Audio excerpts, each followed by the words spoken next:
Hello and welcome to the Irish Aesthete. Quite recently I was discussing various forms of follies that were constructed here in Ireland during the 18th century, and it brought to mind another building which, if not quite a folly, certainly had many of a folly's characteristics. The building in question is known as the Mussenden Temple. Begun in 1783, it stands on a cliff face above Downhill Strand on the north coast of Ulster, overlooking the North Atlantic Sea. Above the doorcase and between two of the 16 half-engaged Corinthian columns that run around the temple is a plaque bearing the coat of arms of the man responsible for commissioning the building. And around the frieze below the circular dome runs a Latin inscription, originally gilded, taken from Lucretius's De Rerum Natura, which can be translated as follows: "It is pleasant to watch from land the great struggle of others when the winds whip up the waves on a mighty sea."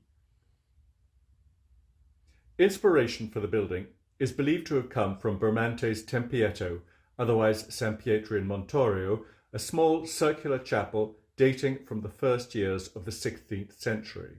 Incidentally, the Tempietto is the burial place for Hugh O'Neill and his son who predeceased him, as well as Rory O'Donnell, Earl of Tyrconnell, and his brother. As for Bramante's building, it in turn was inspired by the classical Roman Temple of Vesta, which until the 1540s was still reasonably intact.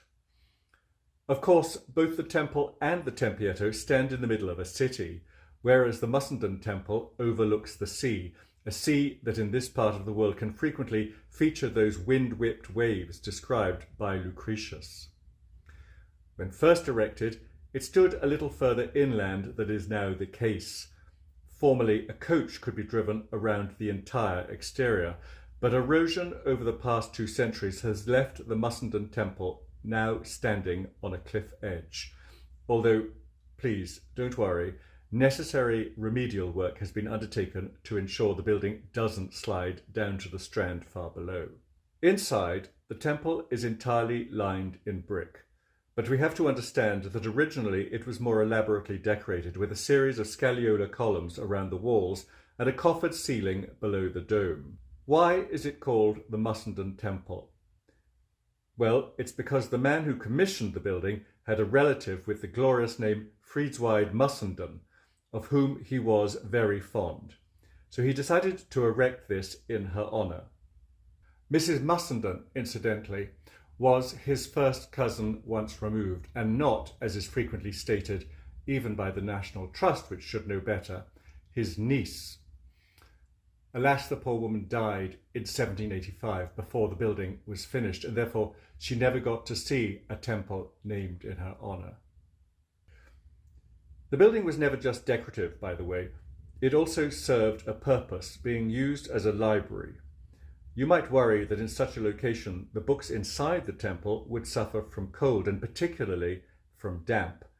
But that doesn't appear to have been a problem, because the temple has a basement in which fires were constantly kept lit to keep the room above warm and dry. So who was the architect responsible for this little gem? Well, we believe it to have been a relatively unknown architect from Cork called Michael Shanahan, who was discovered, one might say, by his future patron. This patron brought Shanahan to Italy in the 1770s, where he would have had a chance to see at first hand buildings such as Bramante's Tempietto in Rome.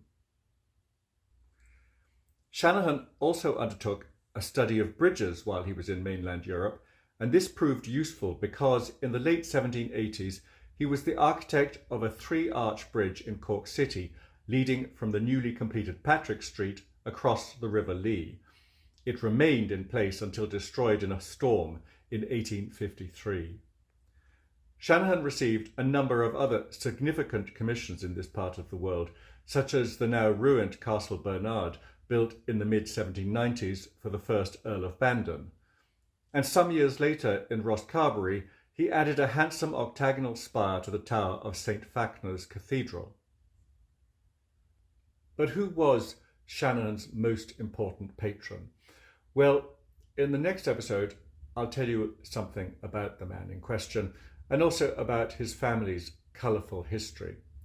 I look forward to seeing you then. Thank you so much for watching The Irish Aesthete.